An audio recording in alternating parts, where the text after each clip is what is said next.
What's up YouTube? This is John Helm with Helm, Woodshop, and Smithy, back with another knife making video. This is part 6 of the Confederate Bowie knife build. Thank you for joining me. Last time I ended the video by saying I was going to take this guard, which I made through stock removal, inside and clean it up with some sandpaper.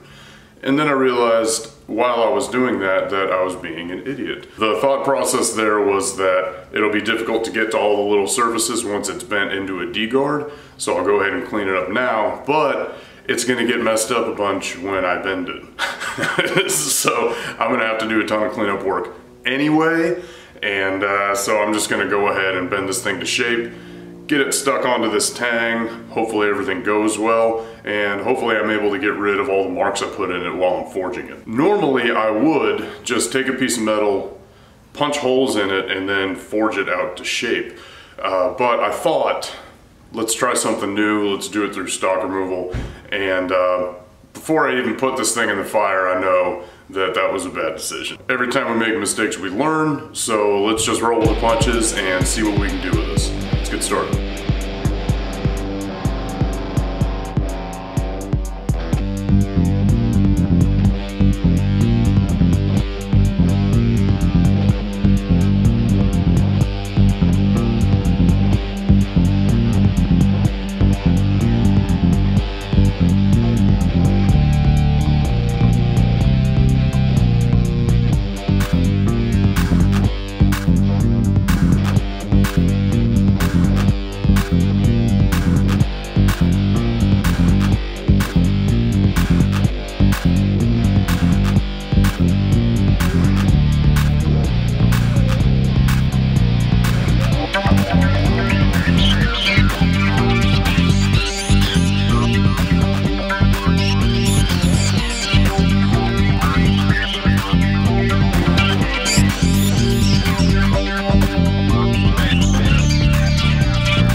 After lots and lots of fussing and fighting, I got it on there, lined up the holes, but the shape is still pretty wonky, so I'm gonna have to work out some details with that.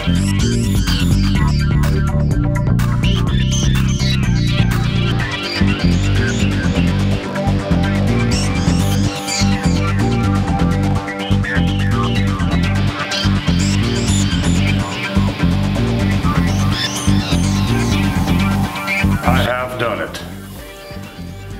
So in the first episode of this series, I made these 2 blocks of wood and stabilized them for the handle.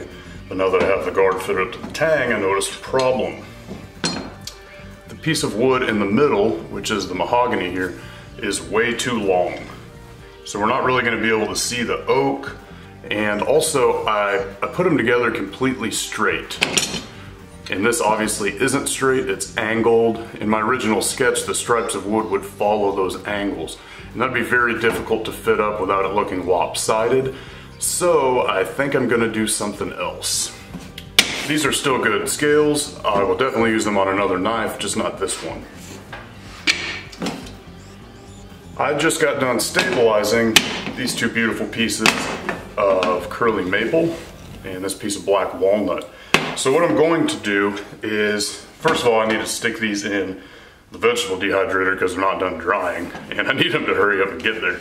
Next thing is I will cut out my handle on this side, and then I'll take maybe some spacer material and this black walnut, and I'll make little pieces that fit on either side of the tang, and then I will sandwich them with this other piece of maple.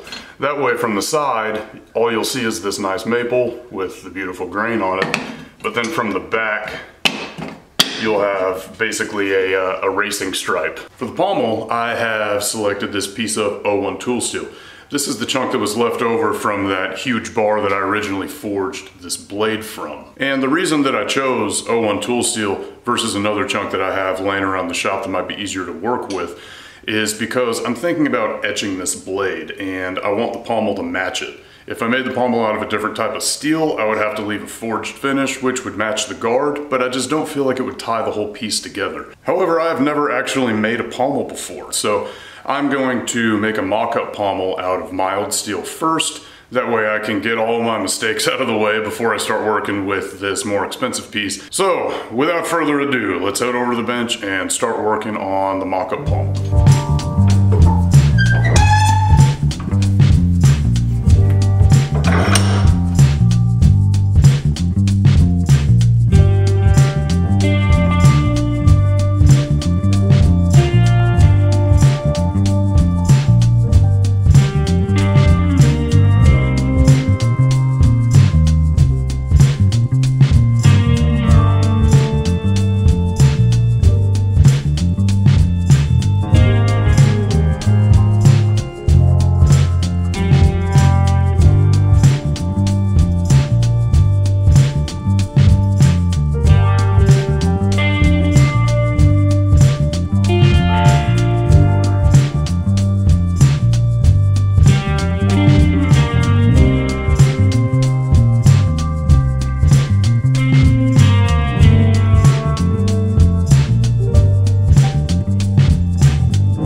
Test piece went really well, so I'm going to go ahead and start doing the same process with the 01 tool steel.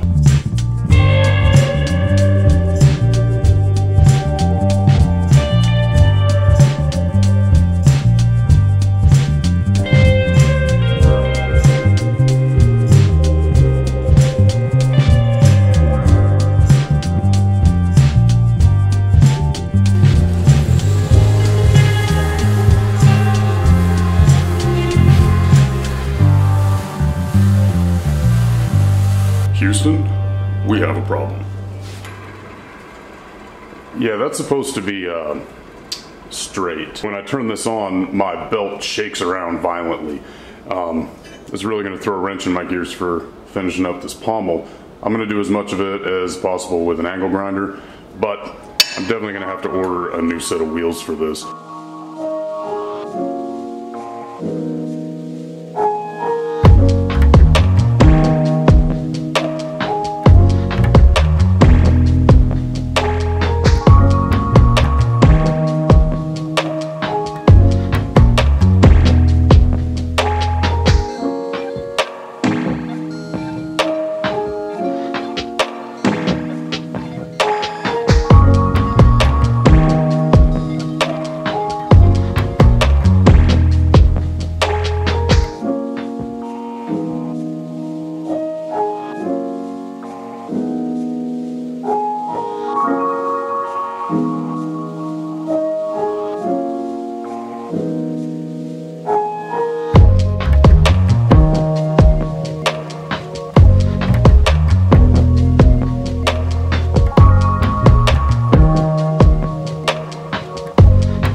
So I want this pommel to be round simply because then putting it in place I won't have to worry about how it indexes, where it stops on the threading, like I would if it was oblong. So I tried putting it onto a bolt and then sticking it in a drill to kind of use as a lathe with a file. Normally I would do this on the belt grinder. It wouldn't put nearly the amount of stress on the piece as a file would. Files really tend to grab things and belts don't. So because of all that extra force, it just ripped the threads right off the bolt. One issue is that this size of threading, I couldn't find a bolt that fits it. And I don't know what size it is because they all just say 1.0 on them. So I'll probably have to get a piece of 1/4-inch rod and thread it myself with the die set so that it fits in here perfectly. That'll hold it a lot more snug than one that kind of sort of fits, like the one I picked up at the hardware store. So in light of all these things, I'm gonna have to call it a day. But be sure to join me next time where I will finish this pommel, hopefully get the handle finished up and put on, and then I will be done with this piece. I can't wait, I'm super excited. I'm hoping to finish it in just one more episode, and if I don't run into any other huge problems like my grinder breaking, I'll be able to do so. As always, if you like what you see, don't forget to comment, like, and subscribe. Thank y'all for watching.